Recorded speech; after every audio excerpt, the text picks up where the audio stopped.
Indonesia, an archipelago nation of over 17,000 islands, with a population of around 270 million people. The country is home to hundreds of ethnicities, cultures, languages and religions. Indonesia's wildlife is perhaps the world's richest and most diverse. Still to be found in parts of the vast nation are Asian elephants, orangutans, leopards, bears, and endemic species such as Javanese rhinos, Sumatran tigers, and Komodo dragons. Indonesia's plant life is also among the world's richest and most diverse. Just over half of the country is still covered by forest, including almost 8% of the world's remaining primary forest.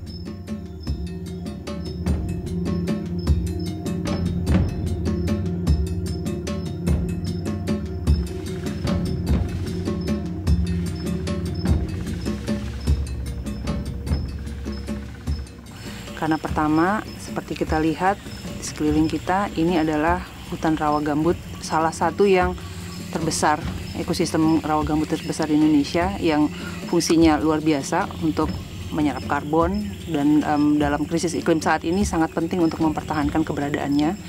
Kedua, dia adalah merupakan habitat orangutan.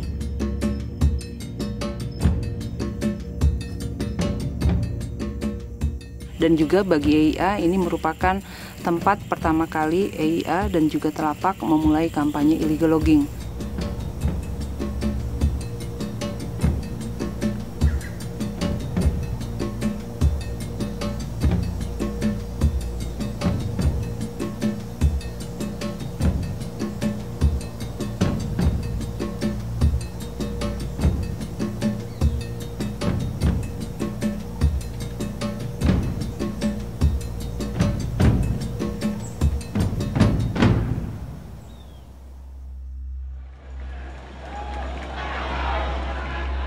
Following a severe economic crisis, Indonesia's dictator of over 30 years, Haji Muhammad Suharto, is forced to step down. For decades, the country's very lucrative logging sector has been controlled by Suharto and his cronies. Suharto's personal wealth is believed to be in the region of $38 billion. Almost overnight, central government's iron grip on the country disappears. The fall of Suharto had created chaos. There was a power vacuum as the highly centralized military Javanese dictatorship fell apart, with all the very, very hierarchical systems controlled from Java out right across the archipelago. All of that was starting to unravel, and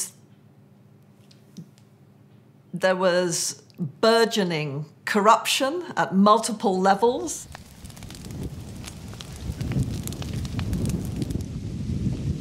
El Niño causes some of the worst forest fires Indonesia has ever seen. Millions of hectares of forest are destroyed. Alarmed at some of the reports they hear, a small team of British activists from EIA begin a fact-finding mission. We went over to Borneo and we were trying to find out what was really going on. There was an El Niño going on, there were fires everywhere, we knew this, but why and what was happening and what was being done about it. And we drove sometimes for hours across an area that had been thick forest and was now just a mess. It was black, it was dark, you actually felt it as you went through it. It was devoid of any life. The Environmental Investigation Agency is an NGO based in London. Its mission is to protect, respect and celebrate the natural world for the benefit of all. EIA uses a combination of video investigation, advocacy and campaigning to pursue its goals. The forest fires continue to rage. Millions more hectares of forest are destroyed. The impact on people and wildlife is immense. We talked to people about the wildlife in the area, of which there wasn't any anymore because it had been burnt out. But they told us of stories of orangutans, for instance, that would be racing away from the fires to try and escape. And the area is littered with water and rivers and canals, too, that have been built. And if a orangutan comes against water, it can't swim. And so the orangutans were just being burnt to death. And the people there, the Dayaks, they felt it was the heart of the place had gone, the soul of the place had gone. In London, EIA released their first report on the crisis in Indonesia's forests. The Politics of Extinction outlines how corruption, nepotism, lack of governance, high timber prices and a huge thirst for land for palm oil plantations all contribute to the accelerated destruction of Indonesia's remaining forests and the shrinking habitat of the country's wildlife. Putting out our report at the time, The Politics of Extinction, was really more of a response than an actual decision. Once we'd published our report, we took stock again. It had been a good scoping trip. We'd learnt a lot. We got a good feel for how we might be able to operate in Indonesia.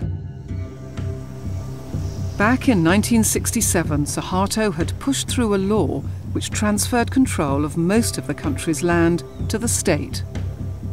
I arrived in Indonesia 6 months after Suharto fell. The government of Indonesia invited the UK government to work with it, to see what could be done to sort out the problems in the forest sector. Using the forest fires as cover, criminal gangs and timber mafias move into many of the country's national parks. Protected under the Suharto regime, these are places of great beauty, biodiversity and ecological importance. Most are primary forests, abundant with mature hardwoods and established populations of wildlife.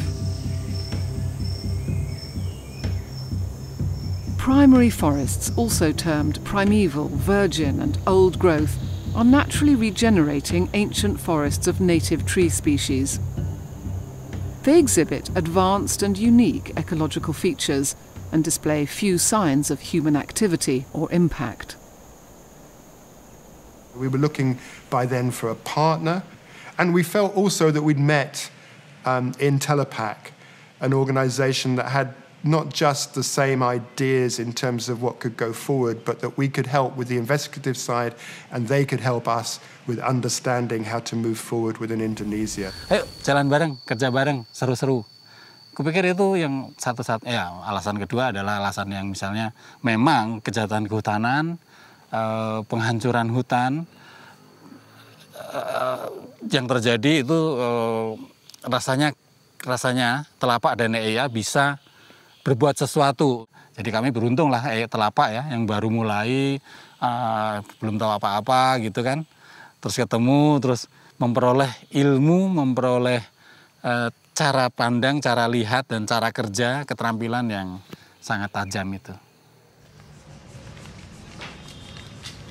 Telapak was founded in Bogor near Jakarta in the mid-90s by a group of students studying environment-related subjects.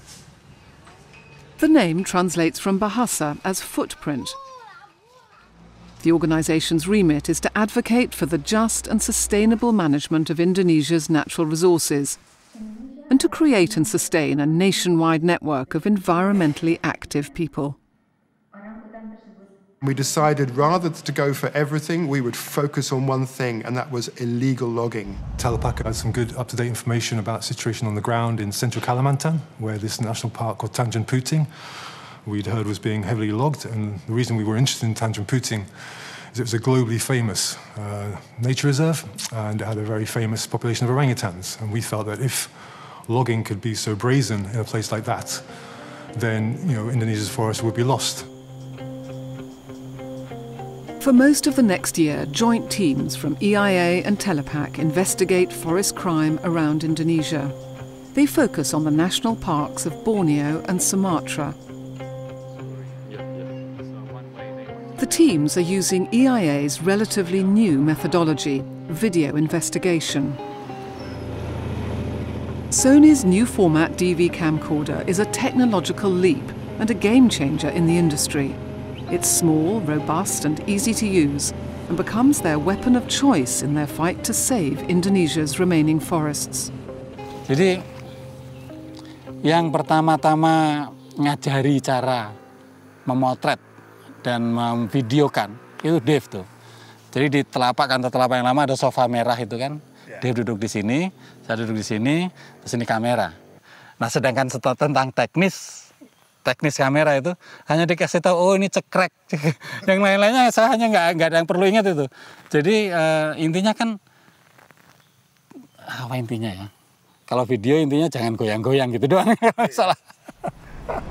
Ketika kita tidak dapat mengendalikan baik dengan regulasi maupun dengan aparat keamanan dalam hal ini polisi dan polisi kehutanan, maka pelibatan civil society masyarakat dimungkinkan.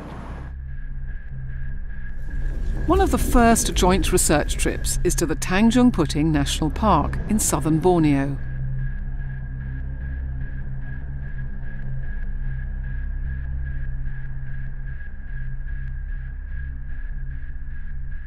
Investigators found illegal logging in every part of the park.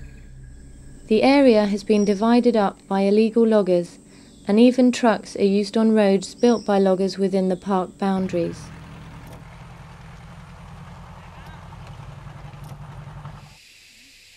Logging rails, used to move the logs out, were discovered throughout the area.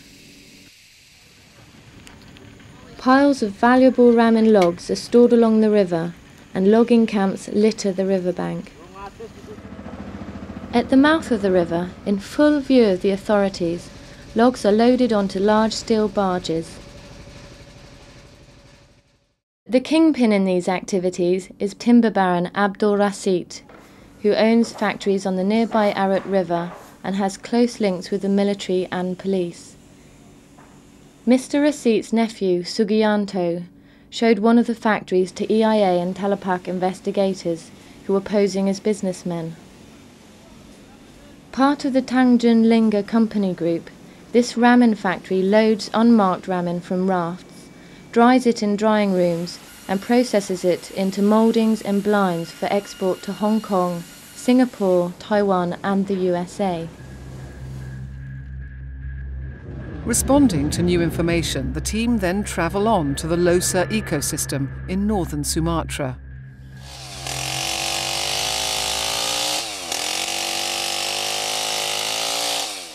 EIA and Telapak investigators followed illegal loggers into the national park and filmed them preparing their logging camp.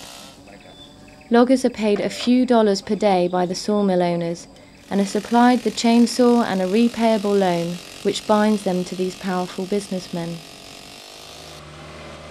Investigators followed logging trucks to the local sawmills.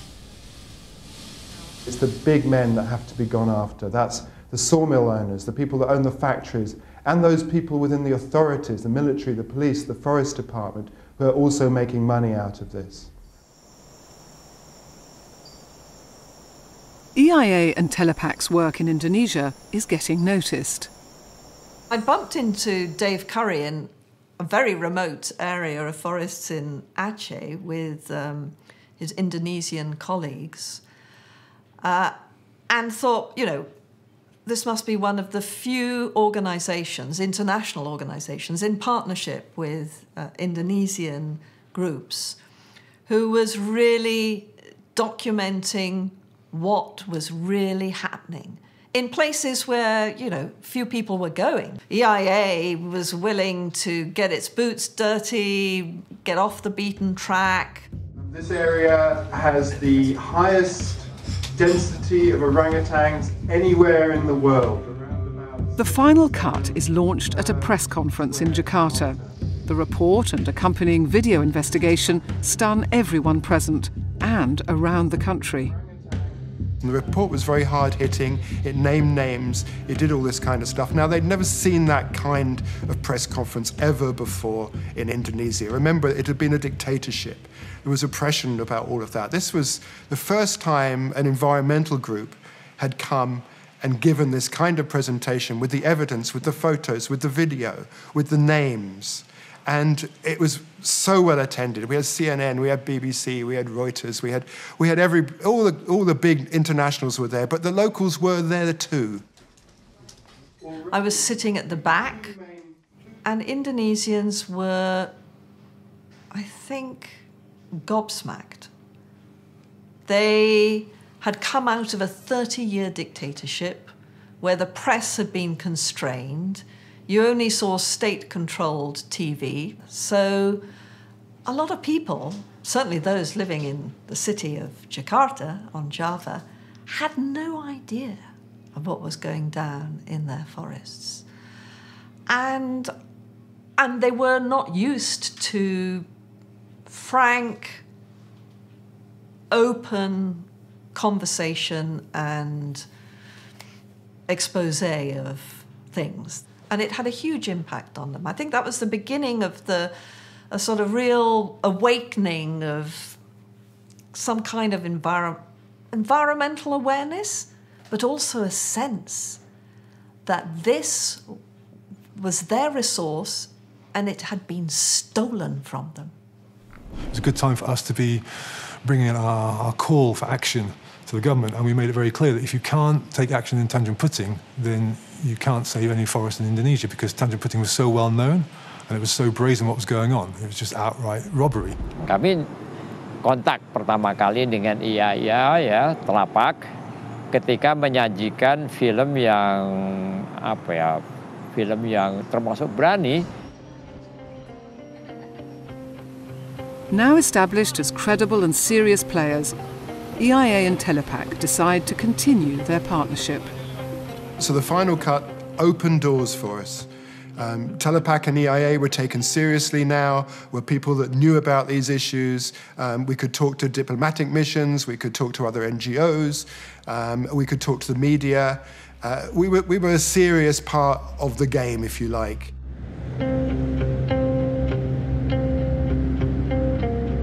Encouraged by the country's growing civil society, the Indonesian government agrees to bilateral talks with the UK, aimed at combating illegal logging. Lalu dari David, ya saya ingat, saya lupa namanya, oke kita kembangkan proyek kerjasama. Lebih baik kita melakukan kerjasama daripada saling mencela. Several newly formed NGOs from around Indonesia contact EIA and Telapak, asking to be trained in their methods of on-the-ground video investigation. We realised that the training that we could give to groups all around the country would motivate them, would mobilise them in their own way, for their own issues, for a long time to come. And so it occurred to us, really, that the UK government would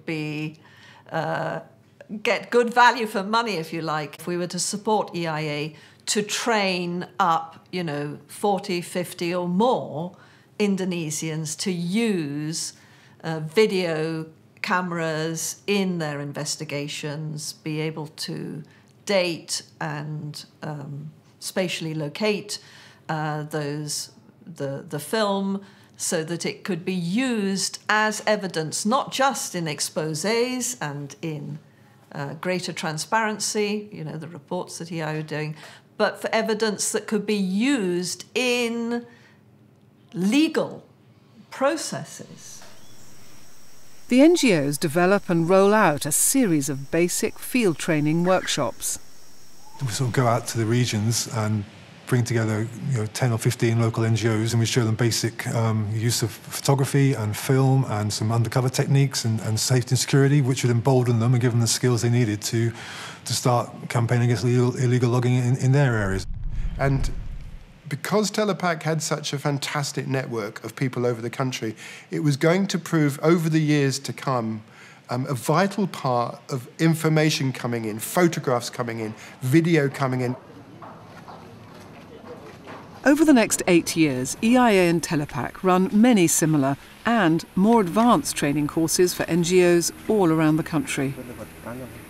It wasn't just about learning how to use a camera. It had opened up all kinds of possibilities in the minds of the youth participants in these workshops about what they could do with their lives. Dan beberapa organisasi terutama yang memang menunjukkan minat dan kapasitas untuk menjadi semacam service provider, EIA dan Telapak kemudian memberikan pelatihan lanjutan yaitu berupa pelatihan editing. Sehingga mereka bisa mengemas informasi-informasi dan bukti-bukti yang mereka peroleh dari investigasi lapangan mereka menjadi produk kampanye yang bisa dilakukan untuk kampanye mereka di tingkat daerah ataupun nasional ataupun internasional sebetulnya. Over the next year, EIA and Telapak dispatched teams of investigators on numerous field trips to Sumatra and Borneo.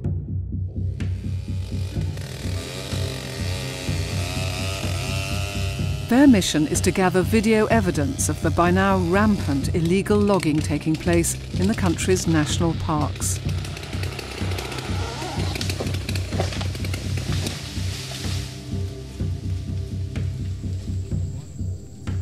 One team returns to Tanjung Puting to see if illegal logging in the national park has stopped or tailed off following the release of the final cut. As their investigation comes to an end, events take a turn. Kemudian kami berpikir kita perlu informasi dari tangan pertama dari sasaran investigasi utama itu yaitu Tanjung Liga Group, Rasid dan organisasinya atau grupnya lah gitu. Jadi kemudian kami untuk mengunjungi sawmillnya.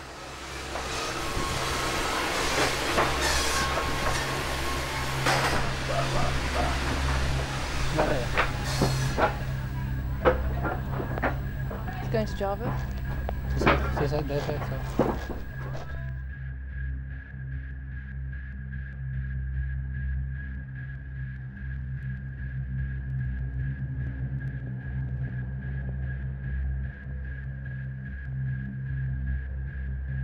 Rui and I both made calls, me to London, to say we were going to go and meet them. And he rang the office in Bogor with Telapak. And we got into this Jeep, the doors locked, and off we went. And we ended up at the Tanjung Liga office. Berhenti di depan, terus masuk, ada tangga naik ke lantai 2. Jadi kami ke lantai 2 dan kemudian disuruh masuk ke ruangan di situ. Ternyata itu ruangan kerja Sugianto. Dan disitulah tiba-tiba kami tahu bahwa kami bukan akan berbincang-bincang atau interview atau apa, tapi justru disekap.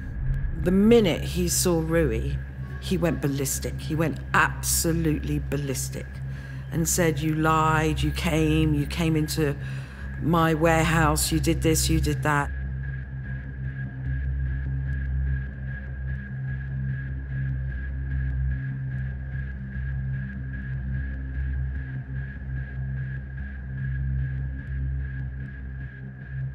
The whole thing really started to escalate. I mean, it just went from walking in the room to zip. There was a lot of violence. Rui was punched and hit. There was a lot of shouting and screaming. Dipukuli, barang-barang direbut, dirampas segala macam ya. Jadi itu dipukul dan diinjak beberapa kali, ditodong. But the moment I really thought we were in real trouble was when Sugianto picked up his pistol and he slammed it down on the desk in front of us. And he said something like, "I can kill you now, and me, I will just go to jail, but I'll be alive," or something like that. And, you know, by this stage, I won't lie, I was absolutely terrified. Nah, di situ ada perasaan, inilah akhirnya hidupku gitu kan, semacam itu. Tapi mungkin hanya sedetik, 2 detik. Mereka merasa menguasai seluruh aparat ya, polisi, tentara, pemerintah itu berada di bawah kekuasaan, di bawah kendali mereka. Jadi mereka kita suruh polisi untuk sidik, untuk proses mereka biar mereka di penjara gitu-gitu ya. I do remember being marched down the stairs, really relieved that we were out of that room, not quite sure now we were in the hands of the police whether that was a good or a bad thing. And they had a flatbed police truck and they put us on the back of that. And I was very scared then because I thought someone might shoot us or kill us on the way.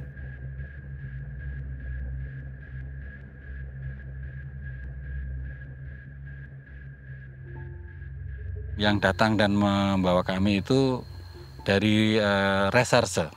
Tapi ternyata syukurlah bahwa meskipun nampaknya pada saat itu semua sudah dikuasai dan dikendalikan oleh mereka, oleh grup ini, tapi ada sekelompok kecil polisi ini, unit reserse ini, yang tidak berada di bawah, mungkin tidak mau tunduk pada keinginan, kehendak, perintah dari grup ini. Jadi mereka justru bukannya memproses kami dan menahan kami gitu ya, justru malah melindungi kami di situ. Yang pertama saya telepon adalah Minang ya, jadi mungkin waktu itu protokolnya memang begitu, jadi kontak poinnya gitu saya kemudian kasih tahu Minang. Terus kemudian komunikasi rutin bisa terjalin sehingga bisa share cerita, laporkan apa yang terjadi, dan teman-teman di Bogor, di banyak tempat kemudian bisa merencanakan dan melakukan apa-apa yang untuk penyelamatan atau evakuasi. Mungkin ketahuan bahwa bukannya kami disiksa di polisi, malah dilindungi di polisi, maka kantor polisi itu kemudian dikepung oleh preman-preman, oleh massa banyak sekali dengan bersenjata dan lain-lain mengepung kantor itu. On the second day, when Sugianto's lawyers came with a film crew from a television station, we realized then what it was that they wanted from us. They wanted me to go on television with Rui and say that we had lied and that the final cut was all lies and we'd made it up, and that in fact Tanjung Linga wasn't doing any of these things. Now that I knew what they wanted, I knew I wasn't going to give it to them. And what we did was, I told them that I was not in a position to make a statement like that without permission from my board. And they bought it. And so that was when it started to, I realized we may be able to get out of this. Selama 3 hari, jadi kami nggak bisa keluar, dan polisi-polisi itu juga nggak bisa keluar. Jadi itu situasinya yang terjadi. And the situation has deteriorated again. The police are arming themselves with rifles. Jadi disimpan di situ di ruang kepala reserse. Kalau mau ke toilet misalnya, itu ada polisi, ada petugas yang bawa senjata, nganterin sampai ke pintu gitu-gitu. Jadi waktu itu emang sangat sangat. We've just been told that they are going to mobilize the Navy and military troops in order to help get us out. Kantor polisi itu kemudian dikepung oleh preman-preman, oleh massa banyak sekali dengan bersenjata dan lain-lain mengepung kantor itu. The next day, when we were told to sit in a certain place within the room that we were being held, and the next thing I know is we're being taken out of the room with bodyguards and guns and rifles around us, and we get into a jeep, and that jeep then goes to the airport. Masuk sama-sama ke pesawat.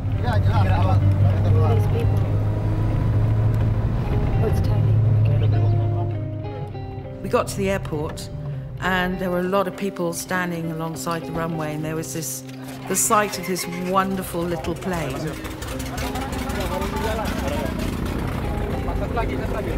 And we said goodbye, we got on the plane and we got out of there.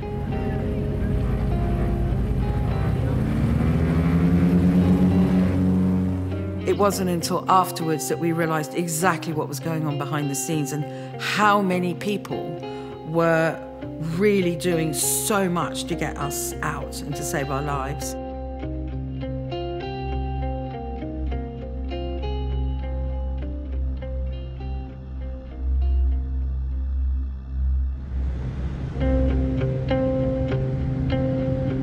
As Indonesia's new president gets to grips with the job, he makes the decision to devolve significant powers to the regions.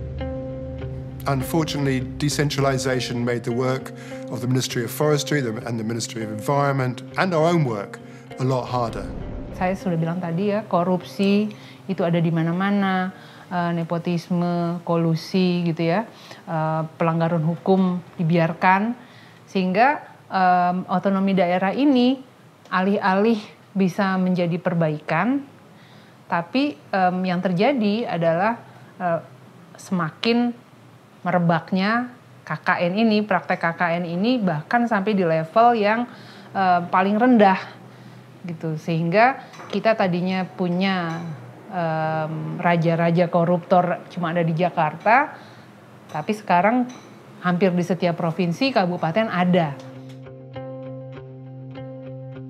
CITES is an international treaty signed by most of the world's governments. It aims to prevent animal and plant species becoming endangered or extinct through trade. Karena itu salah satu alat kita untuk melindungi, salah satu konservasi jenis-jenis yang sudah mulai punah. Karena itu diakui secara internasional dan diverifikasi. Ada forumnya di internasional ya, itu. Dan kita juga harus memberikan laporan. Jadi bagus. The NGOs have an appointment to meet the new Minister of Forestry. He was running late, and suddenly he came out of his office, realised we were there, and he basically said, "Walk with me, Faith. Walk and talk. Tell me, what is it? What do you need?" By the time we got into the lift and downstairs, his car was waiting, and I hadn't quite got to my point. And so we jumped in the car. My colleague was in the front. I wanted a commitment from him that he would unilaterally list Ramin on CITES Appendix 3. And I explained to him, by doing this, there would be some oversight, there'd be some regulation, there'd be something there that would exist to be able to try and control this hemorrhaging of this valuable timber from the park. And he agreed. I realised then I needed more than just his word. I rummaged around in my handbag and I found this napkin and a ballpoint pen, and I got it out and I got him to sign to that commitment. I was thrilled. We got to his appointment. I got out of the car, and that was it. It was job done. The government announces a moratorium on the logging of Ramin. And a few months later, as agreed by the minister, lists Ramin on Appendix 3 of CITES. The Malaysian government responds by submitting a reservation. A reservation is a mechanism enabling a CITES member country not to observe or comply with part or all of an Appendix 3 listing. Ramin trees grow in the coastal peat swamp forests of Borneo, Sumatra and peninsular Malaysia. Since the 60s, Malaysia's timber industry has been based on the logging and processing of Ramin, a strong blonde hardwood. Malaysia's annual available supply of Ramin for processing has reduced by around 80% in the last 10 years. Despite this, however, exports of Ramin from Malaysia, sawn timber and finished products have increased significantly in the last couple of years. Of course, they suddenly had a good supply of cheap, illegal timber coming across from neighbouring Indonesia. By 2001, we were very keen to follow the trail, the Ramin trail, you might call it, for the Ramin that's been illegally logged in Indonesia. We knew a lot of that was being smuggled into neighbouring Malaysia. Malaysia had a very big timber industry, and Ramin was a key species in that. So we decided to start looking at the supply chain and the smuggling routes that Ramin was taking to get from Indonesia to Malaysia. After 18 months of investigations and months of putting the information together, EIA and Telapak release a follow-up report.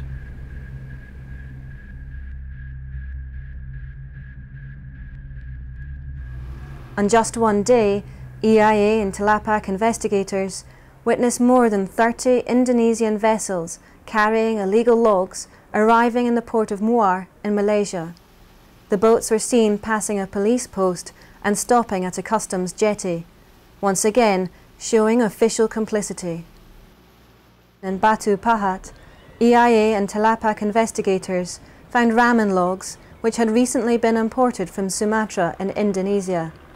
Such trade is illegal under the CITES listing and illustrates that Malaysia continues to flout its international obligations. The scale was just mind-blowing in a way, and it was all being done in the open. There was no attempt to be clandestine, which shows that the Malaysian authorities weren't willing to act on this because their businesses were profiting from the destruction of neighbouring Indonesia's forests. Given the fact that CITES had just listed Indonesian ramen on CITES Appendix 3, and we were actually completely shocked at the fact that nothing had changed. But also in terms of economics, this sudden glut of ramen that was being smuggled via Malaysia was depressing the price on the international market because it's simple oversupply.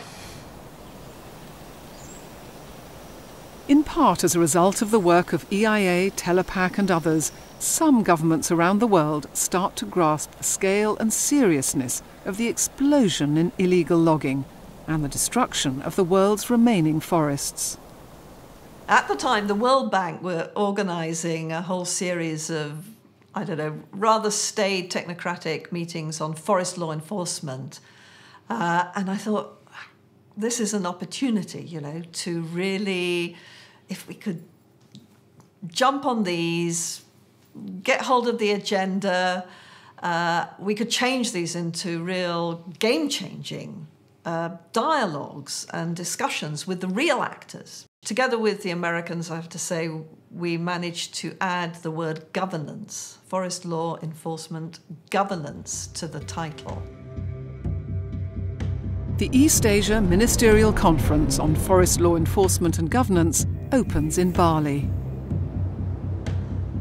Hosted by the Indonesian government and the World Bank, and part funded by DFID and USAID, 150 delegates from 20 countries arrive in Denpasar. They represent NGOs, governments, UN agencies and the private sector. The stage is set for significant change.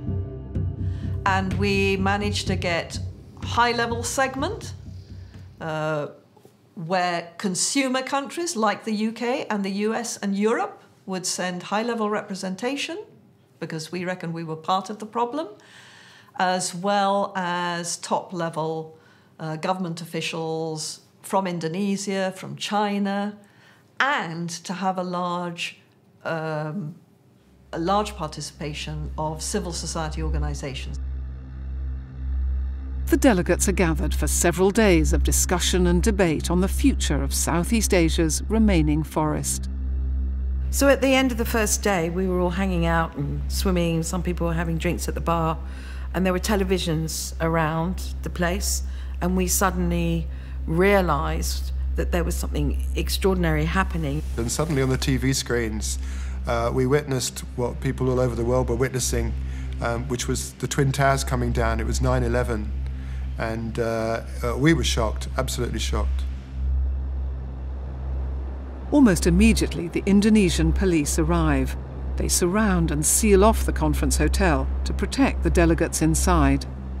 And so at that moment, it was decided that the high-level segment would be pulled forward, we would shorten the conference, but that no one would abandon the conference. Indeed, none of us were able to leave the hotel anyway for the next 24 hours, and so the conference carried on.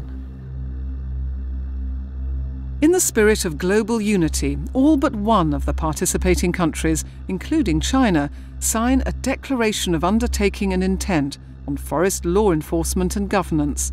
It becomes known as FLEG. Malaysia refuses to sign.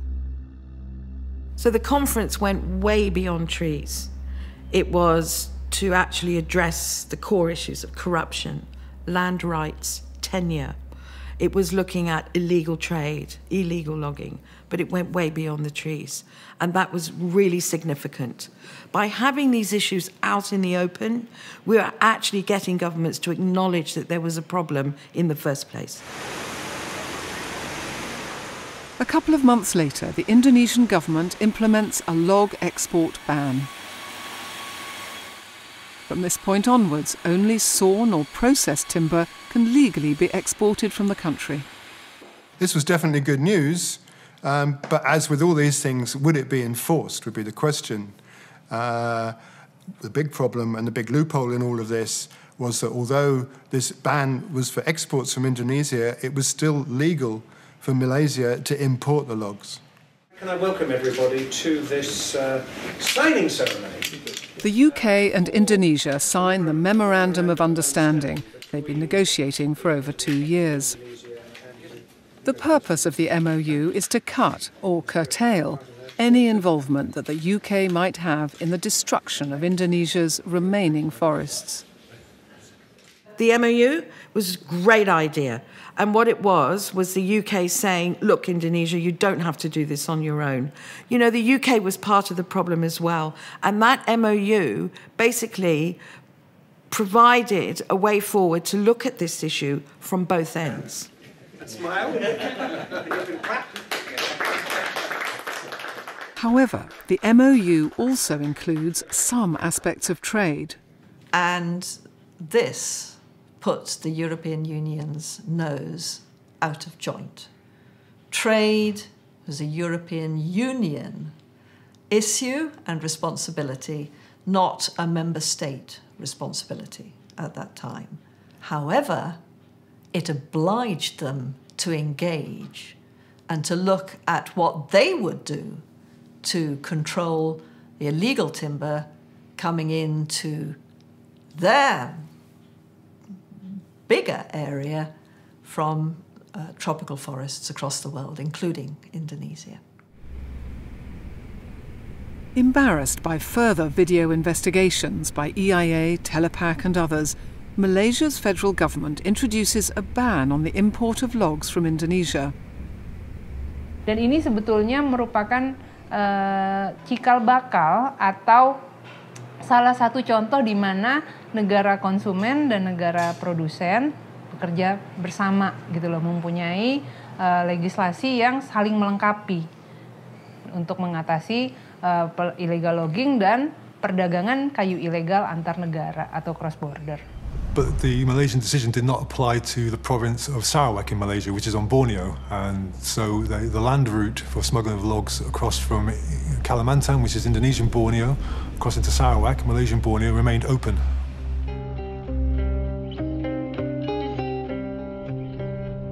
From their network of NGO contacts around the country, information reaches Telapak that the timber mafias are now targeting Indonesia's Papuan provinces on the island of New Guinea.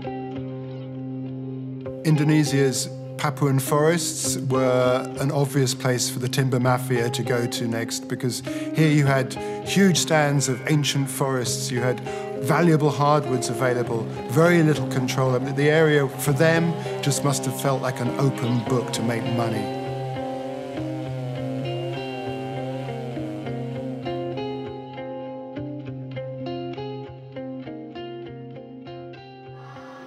The city of Sorong, on the northwest tip of Papua, is a hotspot for the illegal logging business.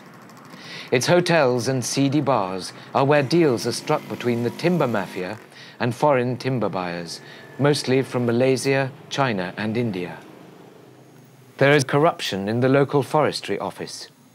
Here, officials willingly and illegally redraw the boundaries of protected areas to suit the needs of timber companies, allowing access to valuable timber.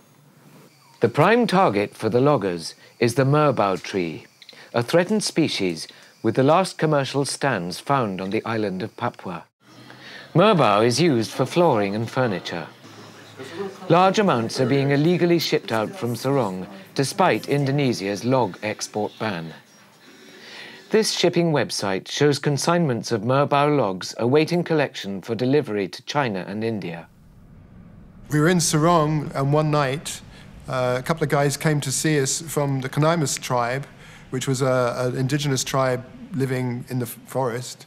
And they told us what had happened to their forest. An amazing story about how their area had been invaded by loggers, and it was being controlled by a military police officer who had kind of threatened them, walked around with a pistol, and basically told them that, you know, this wood's going to be mine, there's nothing you can do about that. EIA and Telapak travelled south of Sorong city, a day's journey by speedboat and on foot, to the home of the Kaoem tribe, to witness the impact of logging on traditional communities.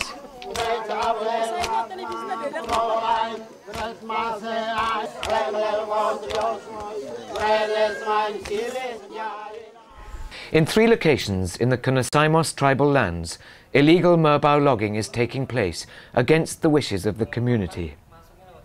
Damage to the forest from logging roads is clear to see. EIA and Telapak observed large merbau logs awaiting collection, clearly illegal, since no official permit has been granted to log in this area. Dan untuk lingkungan ini, perasaan untuk melihat lingkungan itu sebagai bagian yang harus dihancurkan memang tidak. Itu termasuk rumah tangga yang besar. Hubungan atau ya hubungan sebagai kearifan masyarakat adat dengan alam itu sangat menjadi kebanggaan masyarakat. Dan tatanan kehidupan masyarakat adat di sini melihat bahwa kekayaan alam yang ada itu menjadi aset utama. Sehingga di dalam pengolahannya itu sangat sederhana. The outsider responsible for the illegal logging of this tribal land is a military police officer called Casper. What's happening is corruption is moving in, the military are involved, the police are involved, and what's needed is that the governor of Papua actually investigates what's happening with this corruption, with the military, with the police. Staying with the Kaoem tribe that we stayed with in the village was an extraordinary feeling. There was no electricity, there was nothing there that we would be used to. But it didn't take long to really feel the wonderful sense of how that community lived as such a close-knit, caring, loving community. It rubbed off very heavily on us. In part due to the work of EIA, Telapak and others, Western governments and consumers begin expressing concerns regarding the legality of available tropical hardwoods. Indonesia's legitimate timber industry decides to join Telapak's initiative to define the legality of timber. Lalu kalau kita tanya, apa sih illegal logging? Nah, disitulah orang debat tentang pendefinisian itu. Dan itu lama. Definisi itu lama di dalamnya di SK Menteri, SK Dirjen tentang istilah legal itu. Lama sekali itu. Pada tahun 2003, diskusi-diskusi seperti ini semakin banyak terjadi karena semua pihak merasa bahwa langkah awal untuk bisa menanggulangi permasalahan illegal logging adalah kejelasan terlebih dahulu. Gitu loh. Mana yang kayu legal, mana yang ilegal, sehingga penegakan hukum bisa berlangsung efektif dan juga para pelaku usaha punya panduan yang jelas bagaimana melakukan usahanya. As the talks get underway, the parties involved realise how very far apart their interests lie. Perdebatannya itu sangat hangat dan bahkan kalau mau bisa dibilang panas gitu ya. Itu betul-betul head to head terutama antara private sector gitu, industri dan pihak masyarakat sipil. In a further attempt to reduce supplies of its ramen to Malaysia, the Indonesian government submits a request to CITES ahead of its annual meeting that ramen be upgraded from Appendix 3 to Appendix 2. In support, EIA and Telapak hurriedly compile and release the ramen racket. So we set out to create a really compelling document which would help make the argument. So we pulled together all our information on ramen dating back to the late 90s in Tanjung Puting and the trade in Malaysia, all the things that we gathered over those years. CITES considers the issue and moves ramen to Appendix 2. This declares ramen to be potentially threatened and regulates legal trade in the species. The Malaysian government responds by declaring the move unnecessary.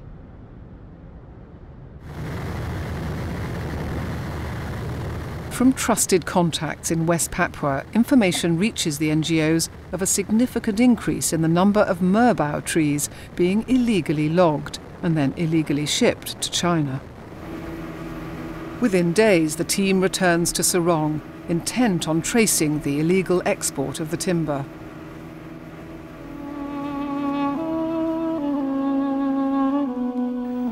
EIA and Telapak's report reveals how shadowy international networks are conspiring to steal huge amounts of valuable merbau logs from Indonesia and smuggling the contraband to China using false Malaysian documents, often with the complicity of the Indonesian authorities.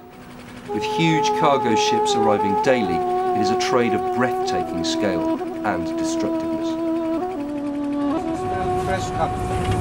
Merbau logs are the most common timber found at the port. This luxurious, dark hardwood is used in the manufacture of flooring.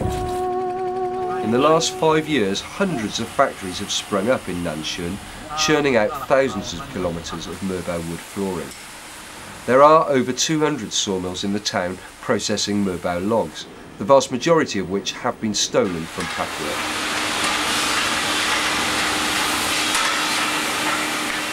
The Shanghai-based firm Sihi Wood revealed to EIA and Telapak undercover investigators that they regularly export merbau flooring to the UK, Canada and the USA. For merbau, I think every month we export about 20,000, 25,000, I think. 25,000 square meters. The massive illegal trade in merbau between Indonesia and China is threatening the last pristine forest in the Asia-Pacific region. While a chain of brokers and middlemen are earning vast profits, the communities of Papua are being robbed to feed China's rapacious timber industry.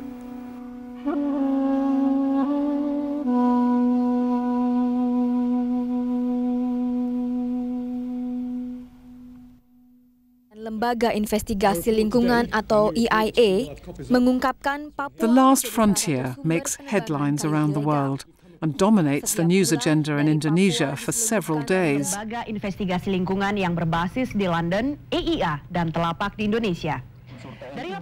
There's widespread public anger that the country's forests are being illegally destroyed by domestic timber mafias and sold to China at discount prices. The President requests a copy of the report and video investigation and calls an emergency cabinet meeting. He then addresses the nation. Kejahatan illegal logging juga sangat meresahkan. Instruksi saya singkat dan jelas. Selamatkan hutan kita, hukum para penebang dan pencuri kayu secara liar itu. From the capital Jakarta, the President dispatches a military task force of 1,500 personnel to Sorong. The task force confiscates huge stores of illegally logged merbau and stops all pending illegal exports to China, where the lack of supply causes the price to double. Kaspar, the corrupt military police officer responsible for the illegal logging on the Kanasaimos people's lands, disappears. So from a campaigning point of view, the impact of the Last Frontier report was better than we could have ever anticipated. We expected something, but we didn't expect something so dramatic and so quick, which basically marked a turning point in Indonesia's struggle against illegal logging. It finally reached the right level, and we sensed for the first time there was genuine commitment to actually do something on this issue. And so it was a great moment in the campaign, really.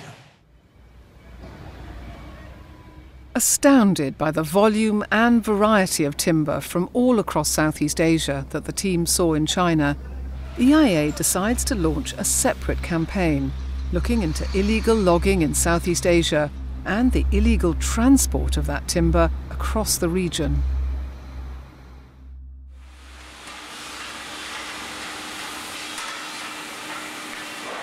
As international consumer demand for tropical hardwoods continues to boom, the West grapples with the ongoing issue of trying to determine the legality of wood and wood products arriving at its ports. The European Union adopts the Forest Law Enforcement, Governance and Trade Regulation, also known as FLEGT. It's based on the principles of the Bali Declaration. The regulation introduces voluntary partnership agreements, bilateral arrangements with individual countries relating solely to timber. The purpose of EU VPAs is to ensure that timber and timber products exported to the EU originate only from legal sources. VPAs also aim to improve forest governance and law enforcement. As far as we were concerned, we could see that this was a really positive thing. It was something where you had the private sector, the government, civil society coming together to come with some solutions to reform, to build. Ahead of the VPA negotiations between the European Union and Indonesia, EIA and Telapak are invited to Brussels to brief a group of concerned MEPs and EU officials. Accompanying them is Fred Sagisolo of the Kanasai Mos people in West Papua. Indonesia's ambassador to the EU and other interested parties also attend. Di sana hutan yang sangat terbatas. Hutan yang menjadi kebanggaan masyarakat adat. Ternyata atas penekanan. Bekerja sama dengan pemerintah Indonesia dalam menanggulangi perdagangan kayu ilegal. Terima kasih.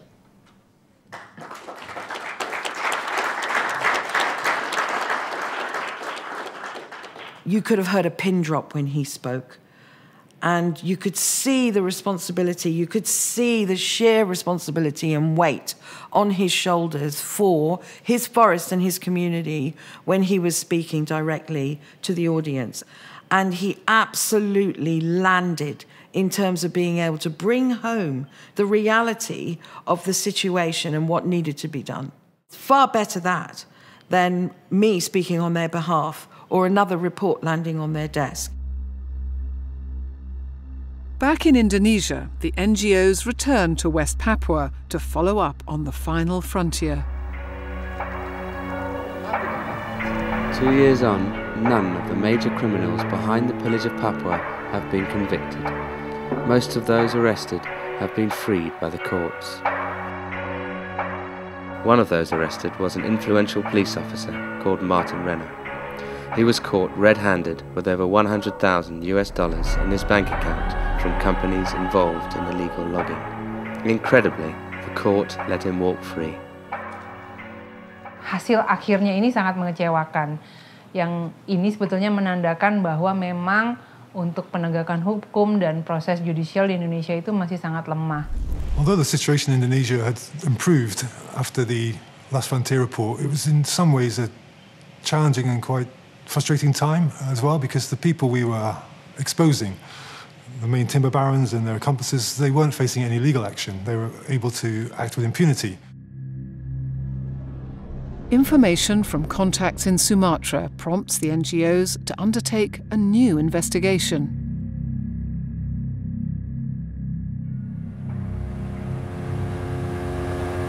In Riau province, investigators found smuggling to be rife, especially in the Kaoem River area.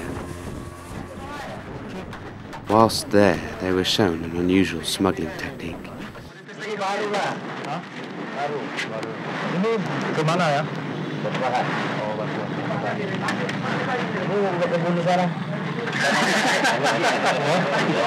Plantation. Coconut plantation. Why did I have so much coconut? Supaya ditutup lah. Oh, supaya ketutup. Illegal logging in Kaoem also involves a corrupt police officer called Asma. Selain dari model polisi saya juga orang bisnis. Selain dari model polisi saya juga orang bisnis, gitu ya. Jadi nanti kalau memang dia mau seperti tadi saya oke lah saya ngambil seperti kayu merah ya peranti merah gitu ya. Jadi saya ngambil peranti merah aja, maksudnya khusus empat. Nah, boleh bisa gitu. Most of the timber, stolen from Riau, makes the short journey across the Malacca Straits to Malaysia, where the company, Lee Beng Co, is one of the main dealers in stolen wood. Ini 利是非法嘅啫喎，呢套利是非法嘅，我當時偷偷計杯喎，呢政府會真係俾得出口出嚟嘅。So this was a really difficult time. Every time we thought we'd got somewhere, we would find that there was even more going on, and it just got bigger and bigger. And it was really overwhelming, you know. But then we suddenly pulled ourselves together, because it's like you're not just looking at logs coming from a park and going from A to B.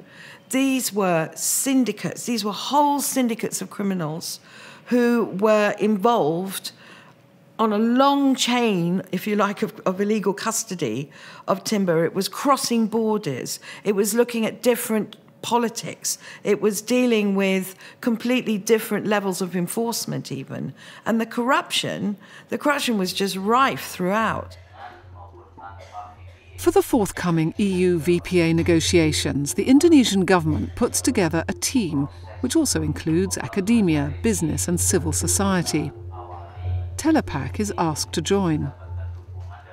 Ini merupakan keberhasilan dari advokasi seluruh pihak termasuk masyarakat sipil gitu ya. Karena artinya suara semua pemangku kepentingan ada atau terwakili.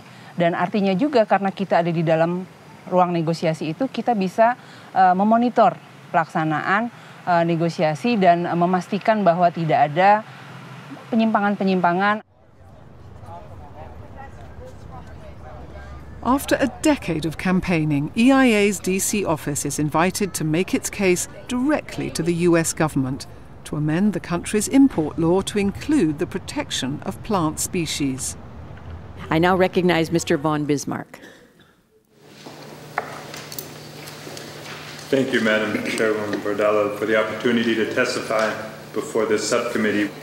Despite the law that makes sawn timber exported from Indonesia expressly illegal, U.S. trade data shows that over 1,500 shipments declared on customs forms as Indonesian sawn timber worth some 30 million entered U.S. ports between November 2004 and November 2006. That's more than 2 shipments a day. A year later, the US government amends the existing Lacey Act to include plant species. The Act was first passed in 1900 to prevent wildlife being illegally imported into the Federal Union. So the US Lacey Act prohibits the trade in plants and plant products that have been illegally sourced from a foreign country. It also requires companies that are importing goods to declare the country of origin and the species name of any plants in their products. And finally, it also establishes a penalties regime, which includes forfeiture of goods and vessels, and fines, and potentially jail time as well. Back in Indonesia, the government announces plans to almost triple the size of the country's palm oil industry, from 7 million to 20 million hectares. The only parts of Indonesia big enough to accommodate the massive expansion are the country's heavily forested Papuan provinces. The government declares that 5 million hectares of Indonesian Papua will be cleared and converted to palm oil plantations.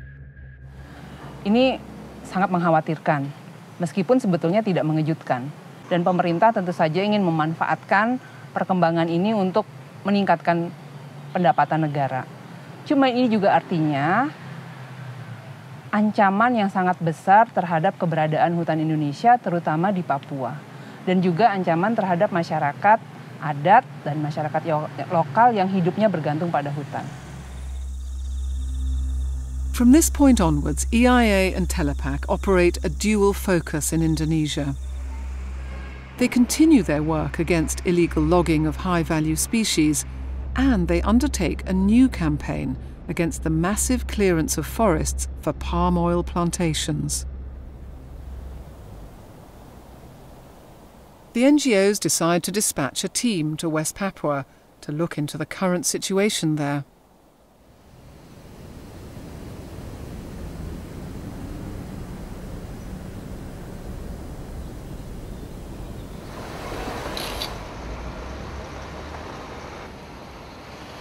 Dengan tingkat kesuburan tanah yang begitu baik di Papua, kami yakin dalam beberapa tahun mendatang, Papua akan menjadi salah satu pusat pengembangan sawit terbesar dan terbaik di dunia. Kedatangan perusahaan Raja Wali ini itu bukan permintaan dari masyarakat, tapi itu permintaan atau keinginan besar dari pemerintahan provinsi dan kabupaten. Nah, kami sudah menolak 3 kali. Ternyata keempat ini karena didesak terus oleh pemerintah kabupaten dan itu disetujui oleh Pak Menteri Kehutanan, maka itu sudah punya SK. Jadi saya pikir itu kami masyarakat seluruhnya walaupun bagaimana, tapi itulah karena sudah punya SK, kami sifat menerima saja. So land rights in Indonesia are very often contentious. There are indigenous customary land rights, which are long-standing rights of local indigenous people. And then there are the rights that the state establishes for itself through the law. And there is always a contention and confusion in navigating those two systems of rights. Since decentralisation back in 2000, regional governments have been mostly responsible for managing forest and land-related permits and licenses. Dengan tanpa governance yang baik, maka izin-izin yang diberikan oleh bupati itu dan tanpa kontrol, ya, lalu konversi hutan besar-besaran dari hutan bagus dan proses tata ruang menjadi hutan konversi, kegiatan oligarki merebak. Palm oil plantation licenses are normally issued by local governments after a company has approached them seeking land and seeking to invest. Very often there is little consultation with local people. The decision has been made at that provincial or regional level, and local people can be unaware or often do not consent to these things, but the plantation will proceed regardless and the permits will be issued. However, if an area of targeted forest is already officially designated as state forest, the permit application to cut it down and convert the land to a palm oil plantation must be approved by central government in Jakarta, specifically by the Ministry of Forestry. It's the one point where they could intervene and prevent it happening, but that rarely happens. And normally permits are issued and the land is cleared and the forest is destroyed.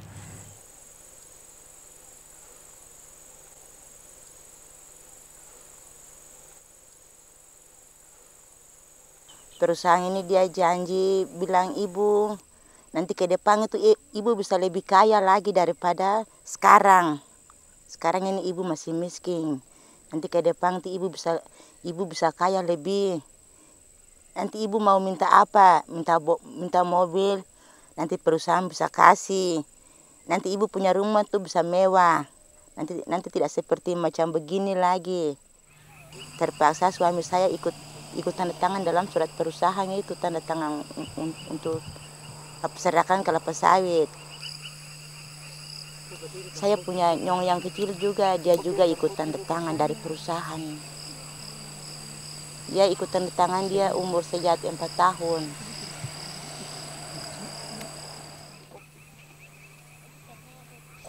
Dulu tuh di sini tuh masih hutang semua. Di sini masih hutang. Tapi sekarang ini tidak hutang lagi. Sekarang kami lihat saja lah, dorang tanam kelapa sawit saja. Hutang tidak ada. Sampai saya biasa kasih tahu untuk kami punya keluarga yang lain-lain. Saya bilang, jangan kalau perusahaan kelapa sawit ini masuk di areal kamu jangan terima.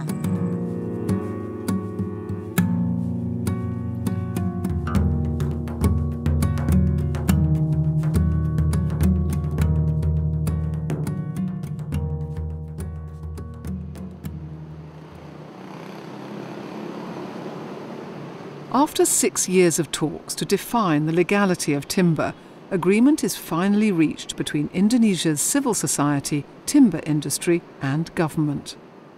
Karena prosesnya berlangsung bertahun-tahun dan cukup intensif waktu itu, pada akhirnya seluruh stakeholder bisa memahami posisi masing-masing pihak dan dapat bernegosiasi dan melakukan kesepakatan. The Indonesian government passes the timber legality verification system into law. It becomes known as the SVLK. SVLK ini sendiri sebetulnya merupakan salah satu terobosan karena di sistem verifikasi atau sistem yang mandatori ini untuk pertama kalinya peranan masyarakat sipil diakui secara formal sebagai pemantau dari sistem ini. Ini merupakan salah satu keberhasilan dari advokasi masyarakat sipil Indonesia sehingga proses check and balances di dalam sistem ini bisa dijaga. Indonesia's relatively new Public Information Act becomes both the core and mechanism of transparency within the SVLK.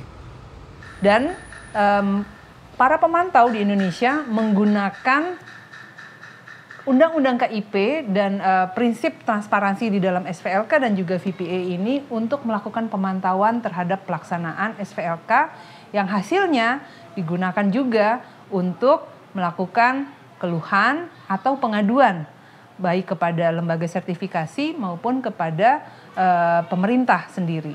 Hasilnya bisa dilihat bahwa ada beberapa sertifikat yang dibekukan, sertifikat yang dicabut, atau bahkan beberapa operasi penegakan hukum yang di-trigger atau dipicu oleh laporan pemantau yang menggunakan informasi berdasarkan Undang-Undang KIP dan peraturan SVLK terkait dengan keterbukaan informasi publik ini.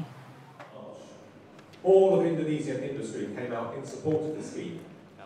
The voluntary partnership agreement between the European Union and Indonesia is at last negotiated and ready to be signed into law.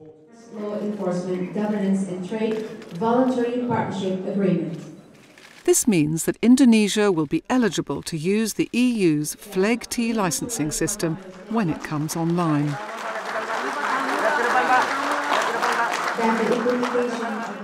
Di dalam FLEGT VPA, negara produsen memastikan bahwa ia hanya mengirim kayu-kayu legal ke pasar Uni Eropa. You know, people say VPAs take way too long. When you actually look at what is being achieved here, you're looking at reforming entire systems, building new institutions. You're actually giving time for people to put their ideas and suggestions forward. You're talking about having meetings with governments and civil society, trade. You're talking about bringing people together so that they can come up with these solutions and own it. And so, yeah, it will take a long time, but it's an extremely positive process. To level the playing field, Indonesia's government, civil society and others ask the European Union to introduce its own legislation, prohibiting the import of illegally logged timber and timber products from anywhere in the world.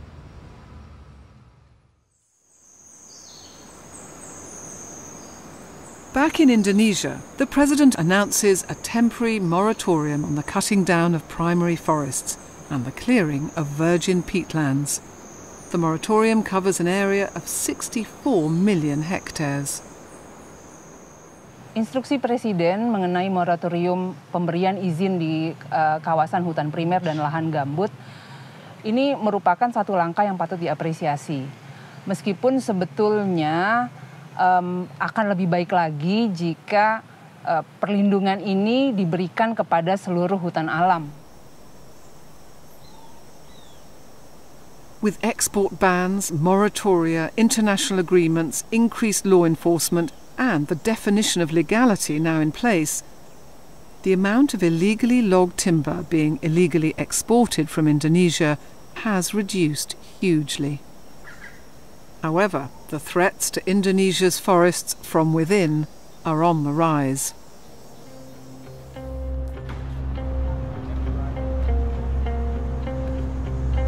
As requested by Indonesia's government, civil society and others, Brussels introduces the European Union Timber Regulation. The EUTR, as it becomes known, prohibits illegally harvested timber or timber products from anywhere in the world being imported into the EU. Though separate, the EUTR and the forthcoming EU VPA FLEGT licensing system exist in parallel. Under the European Union Timber Regulation, importers must demonstrate the ownership of the timber from the point it was cut down to the point it arrives in Europe. They must show that it was harvested legally, and they must show that specific laws were upheld in the transport of the timber to Europe. Since leaving the European Union, the UK has continued to implement the regulation, renaming it the UKTR.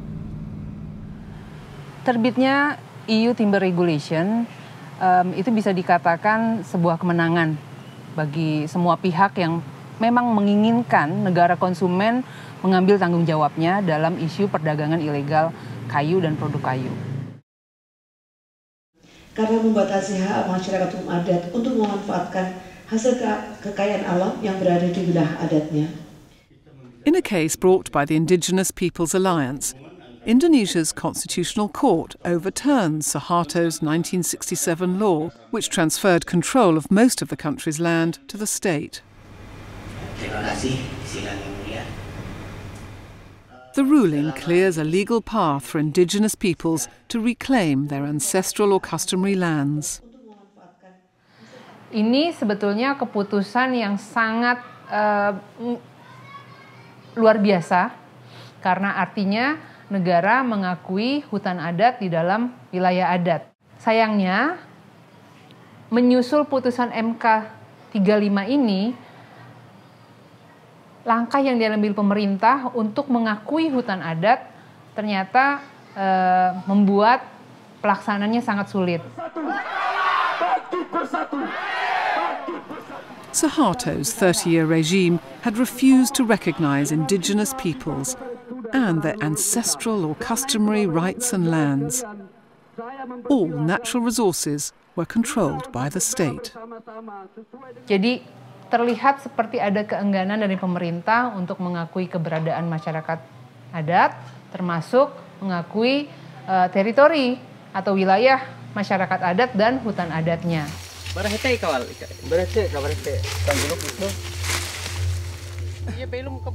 However, despite the government-imposed obstacles, many indigenous peoples begin the process of trying to reclaim their ancestral or customary forests and lands.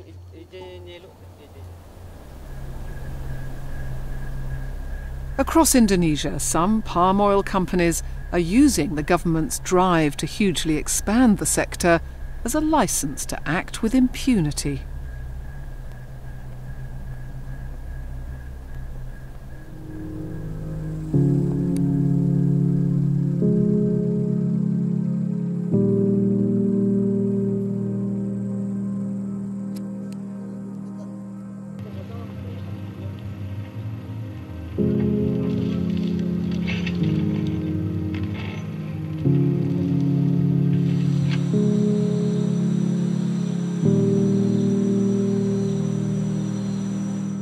Banyaknya penebangan atau penebangan ilegal atau adanya illegal logging dilakukan oleh perkebunan sawit. Dari awal tidak ada perkebunan sawit yang benar di Kalimantan yang masuk. Mereka membuka lahan, ada yang berkedok izin yang cuma sekian, tapi besarannya 2 kali lipat dari izin tersebut. Dan juga mereka menebang hutan-hutan di dalam konsesi itu, baik pun konflik teritorial, konflik dengan masyarakat.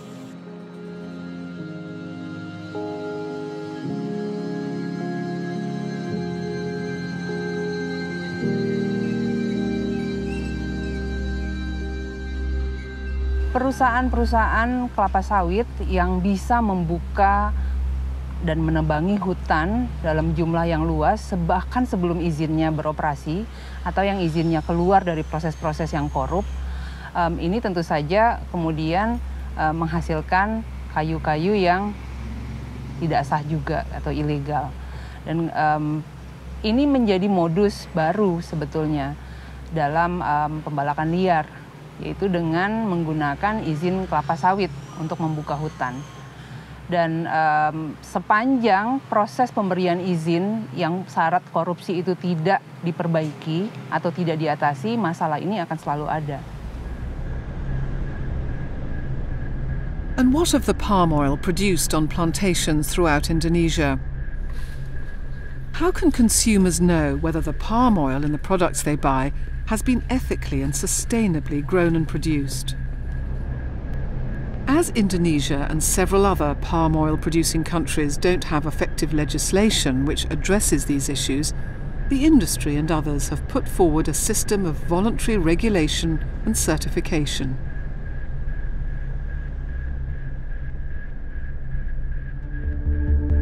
This is the story of a con involving a natural product that we all use every day, sometimes without being aware of it.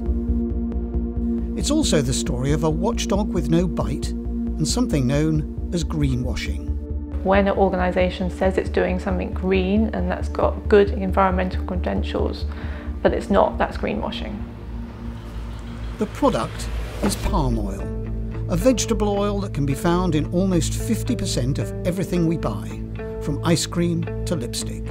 And it's a business worth more than $70 billion a year. And it's the body that labels palm oil as sustainable that's doing the greenwashing. It now has more than 4,500 members in over 90 countries. The RSPO introduced a set of guiding principles and a certification process to guarantee the supply of sustainable palm oil. However, the Environmental Investigation Agency partnered with the Malaysian NGO Grassroots and produced a damning report, Who Watches the Watchman? Among other things, we discovered widespread flaws in the certification.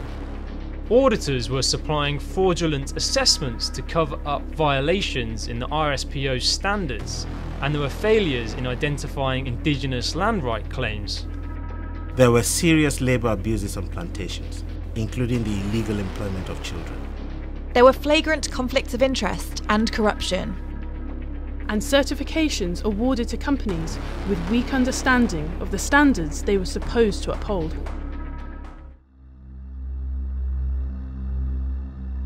Stung by the report, the RSPO sets up the Assurance Task Force to address its list of failings.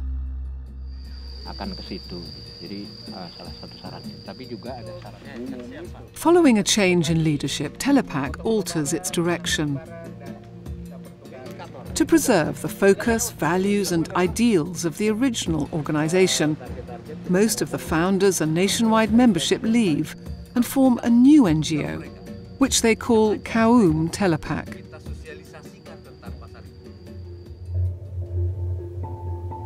Japan introduces the Clean Wood Act, which specifies that all wood and wood products entering the country must have been harvested legally. 15 years after the Bali Conference, 6 years on from the timber legality verification system becoming law in Indonesia, and 2 years after the European Union and Indonesia signed their voluntary partnership agreement, the EU's Forest Law Enforcement Governance and Trade Licensing System, also known as FLEGT, finally comes online. FLEGT licensed products from Indonesia are free to sail straight into Europe's ports and then travel around the rest of the Union, while similar products from neighbouring countries are delayed as they need to prove due diligence and can be refused entry. Yang menurut kami kalau ini menunjukkan juga bahwa dengan adanya political will dari pemerintah, partisipasi penuh dari para pihak dan proses yang transparan dan akuntabel, reformasi di sektor kehutanan bisa dicapai. The licensing was really important for quite a lot of things, but firstly, after all the hard work and slog that it had taken all this time, Indonesia had stayed with that commitment and landed, and there they were with the license. Secondly, they were the first country in the world, actually, but more importantly in the region, to have got a FLEGT license. This really helped drive the other countries who were looking at VPAs in moving forward in what they wanted. But thirdly, and more importantly, I suppose, to Indonesia, it meant that the value of their furniture and wood products into the EU market grew. South Korea revises its legislation on the sustainable use of timber to prevent unverified wood entering the country. The President of Indonesia introduces a 3-year moratorium on the issuing of permits for new palm oil plantations. And a year later, he makes permanent the moratorium on the cutting down of primary forest and the clearing of virgin peatland. Keputusan Presiden untuk memberlakukan moratorium pemberian izin di hutan primer dan lahan gambut menjadi permanen itu sangat kami apresiasi. Meskipun idealnya perlindungan ini dikeluarkan dalam bentuk produk hukum atau kebijakan, bukan sekedar instruksi Presiden. And how have things changed regarding palm oil? Can consumers now buy RSPO-certified palm oil from Indonesia or elsewhere, confident that it's been ethically and sustainably grown and produced?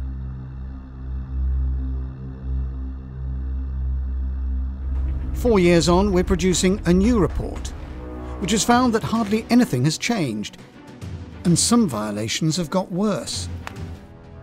Some of the biggest companies in the world, like Unilever, Procter & Gamble, and Johnson & Johnson, are all members of the RSPO. They should be really worried about this because this is undermining the whole credibility of the RSPO system, and these companies, a lot of them are buying the RSPO certified palm oil at a cost to themselves, and if the RSPO is not upholding any of its own rules and this palm oil isn't what it says it is on the tin, then that's a major problem for the industry. And what about us? Consumers should be worried because they're buying this certified palm oil on the understanding that it does not cause harm to the environment, that it's not destroying wildlife or forests, and it's not exploiting local people, when in fact the RSPO is not keeping to those rules and it is doing those things. Jadi saya rasa balik lagi kembali jika kita ingin memastikan bahwa pengelolaan atau memastikan industri sawit yang berkelanjutan itu kembali harus berawal dari pembenahan tata kelola di sektor ini, dan ini harus berlaku mandatori bagi seluruh pelaku usaha perkebunan dan juga industrinya. China, the world's largest importer of timber, amends its forestry law to ban the purchase, process or transport of illegally sourced wood.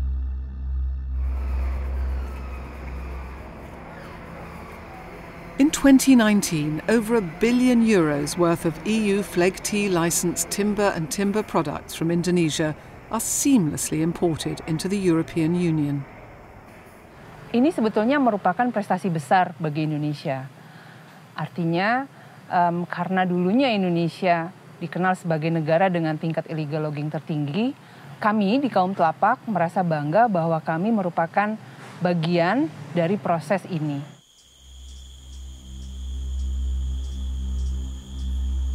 The latest Indonesian government statistics reveal that annual deforestation has fallen to its lowest level since records began in 1990. In 2019, 150,000 hectares of forest were destroyed, compared to a high of almost 1.1 million hectares in 2014. The government says this huge drop is due to the combined successes of its anti-deforestation policies. NGOs add that the falling price of palm oil and the global COVID crisis have also contributed to the low figure. Dengan perbaikan tata kelola di sektor kehutanan, hutan Indonesia bisa terlindungi dan livelihood atau penghidupan masyarakat yang bekerja di sektor kehutanan dan industri kayu itu bisa meningkat. Around Indonesia, many indigenous peoples strive to live and in some cases reclaim their traditional lives and customs. Their environment and their lands are central to their traditional ways of life.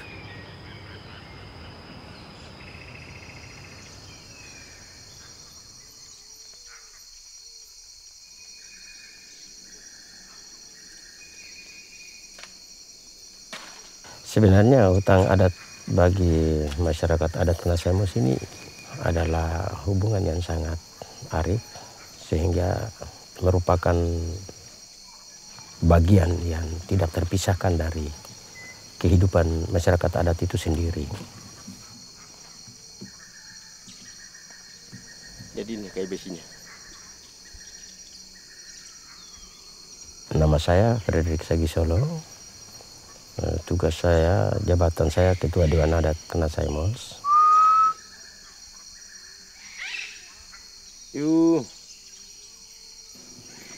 Sisa-sisa yang kami pertahankan sehingga menghentikan illegal logging itu, dan ini yang kami tahan.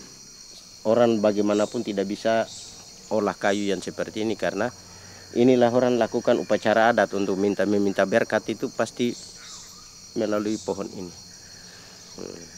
Terus pohon ini juga dia sebagai tempat rumah untuk burung-burung itu sendiri, kus-kus apa semua ada di situ. Tinggalnya di pohon ini.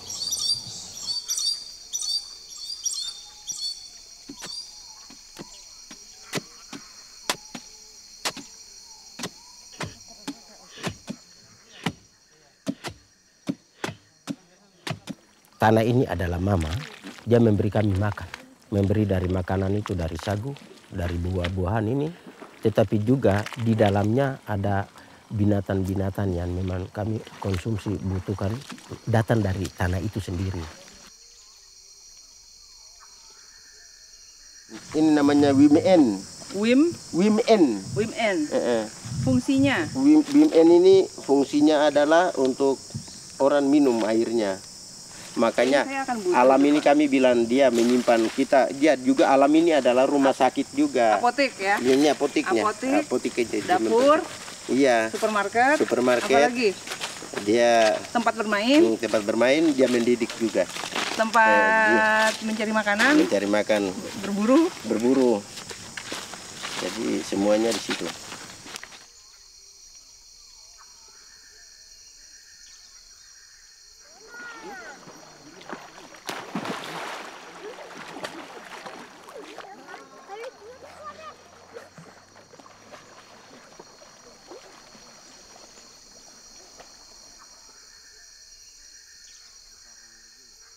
Memang waktu itu satu hal yang dibuat oleh teman-teman dari EIA Telapak itu, kami merasa merupakan pihak yang datang menyelamatkan kami sebenarnya. Yang menjadi penyelamat untuk kadang, karena kami juga tidak tahu atas cara ini, dan ini menjadi cerita sampai sekarang. Untuk illegal logging yang luar biasa menghancurkan hutan, dia begitu hilang. Dan sampai sekarang kami merasa memang lega. Dan itulah proses perjuangan kami sampai ke sana.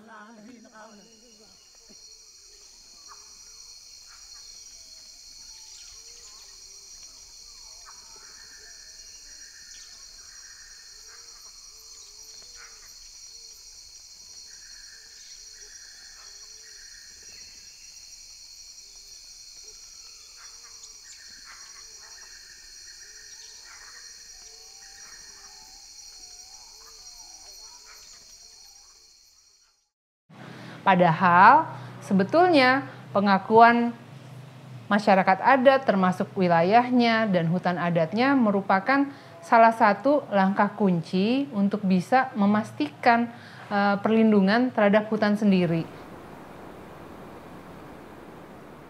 Throughout Indonesia, much has improved, but in the palm oil sector, some instances of bad practice continue.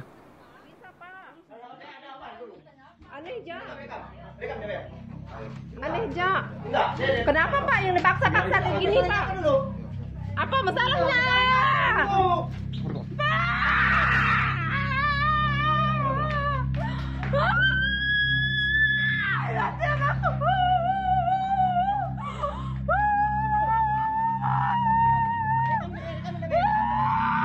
Ayo ikut semua, ayo. Nggak bisa. Bukan penjahat Pak. Bapak, saya berani pastikan ini memang cara perusahaan untuk membungkam kami.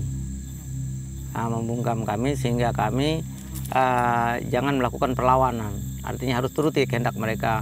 Karena sebelumnya ada 4 orang teman saya yang sudah duluan ditangkap.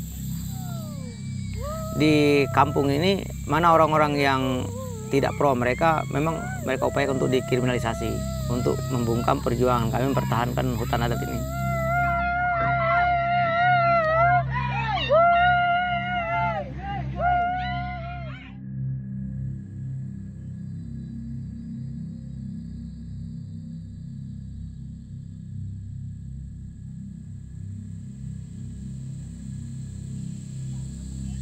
Hutan kami ini hilang karena perkebunan sawit ini. Jadi dengan adanya pembukaan perkebunan dengan skala besar ini, dia menghilangkan semuanya, baik tumbuhannya, hewannya, apapun yang kami perlukan di tanah ini ya semuanya hilang. Sementara itu yang kami perlukan bukan cuma untuk kehidupan ekonomi, juga untuk kehidupan spiritual dan sebagainya. Dari keseluruhan wilayah adat kita ini 16.300 hektar itu yang sudah tergarap perkiraan sekitar 2.000 hektar. Secara ekonomi yang kita rasakan, kita hilang usaha masyarakat yang dulunya misalnya berburu, mencari bahan-bahan di hutan, mencari makanan, mencari ikan, ini sudah mulai terasa.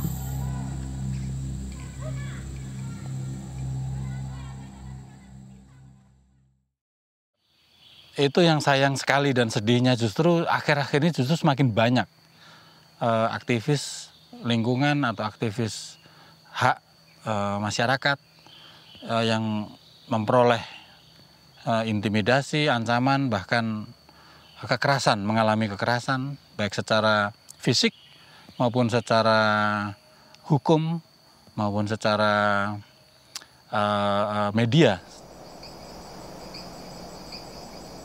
Over 20 years on from the fall of Suharto and the rampant illegal logging that took place in the years that followed, much has been done by the state and others to facilitate the recovery of the country's national parks and forests. But much more remains to be done.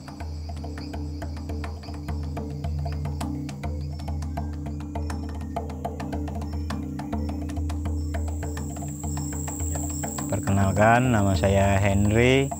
Saya dari Kumai. Saya dulu itu nebang, habis ditebang itu kami bawa truk dan kami tarik pakai truk tadi. Yang jadi incaran itu ada beberapa jenis kayu seperti bengkirai, ramin, dan itu sangat mahal.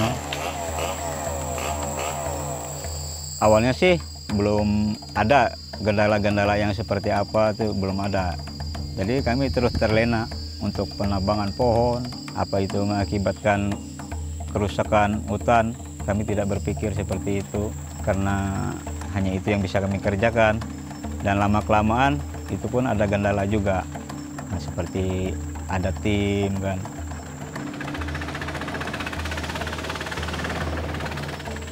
Dan pada tahun 2012 ada tawaran dari Pak Basuki, mantan manajer kami di EPNPF.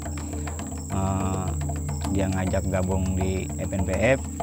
Kerjaannya menanam, melestarikan alam. Jadi pelan-pelan saya belajar dan saya akhirnya menyadari betapa besarnya kesalahan saya selama saya menjadi perusak hutan.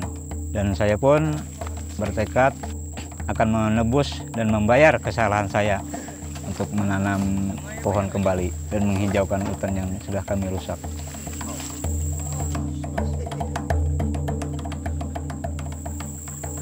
Dan kami akan menanam pohon kembali dan juga termasuk pohon-pohon buah-buahan yang bermanfaat untuk makan orang utan.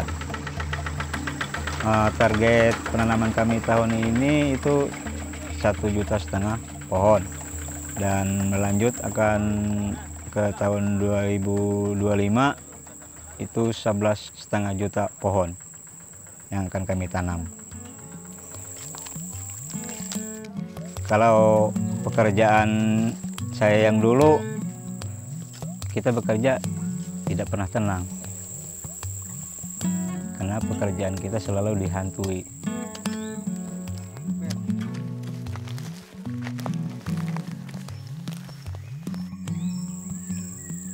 Pekerjaan mengembalikan hutan tuh saya terasa tenang.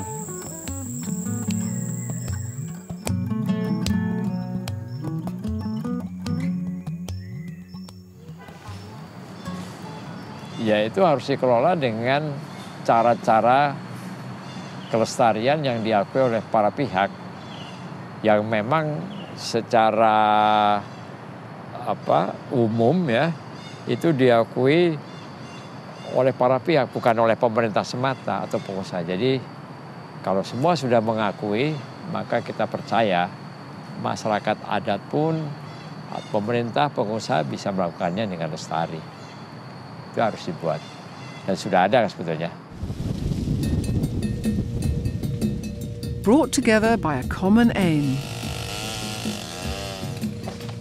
Held together by a mutual commitment to save the forests and the cumulative gains of their hard-won victories. Through the good years and the bad. Through sacrifice, success, and the toll of the journey, EIA and Kaoem Telapak are still in the fight. The fight to save Indonesia's remaining forests. We stood shoulder to shoulder. Everything we did was together. Our reports were joint branded, our press releases were joint branded. We consulted each other on every step of the way. It was a true partnership and one I'll remember forever. I've always been very inspired by the courage of individuals within Telapak to really take huge risks that you and I would not need to take in the West, to push on agendas that have not been welcomed by local or national governments in Indonesia. And that's been a huge inspiration for myself and many of the people at EIA. Salah satu hal yang paling saya banggakan dari bekerja dengan Telapak sebetulnya sebagai anggota Telapak dan kini anggota Kaoem Telapak, bahwa kami sebagai organisasi yang kecil bisa memberikan impact yang cukup besar. Yes, EIA and Telapak's campaign has saved forests. We've seen tangible results where forests are now still standing, where there wasn't any chance before. Two small organisations have changed things far beyond a normal reach.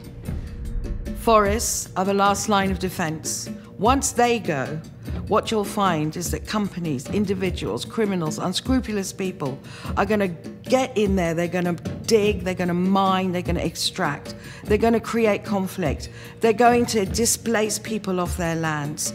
And that's why it's so important that we protect forests. Topik tertentu, subjek tertentu, sasaran tertentu gitu. Jadi beberapa kita menang ya, berhasil kita menangkan. Tapi memang kalau dilihat secara keseluruhan, kayaknya kita belum menang perang itu. The work that EIA and Telapak started in Indonesia had a ripple effect across the world. It really placed not just illegal logging, but the wide-scale destruction of tropical forests. It put that in the global spotlight.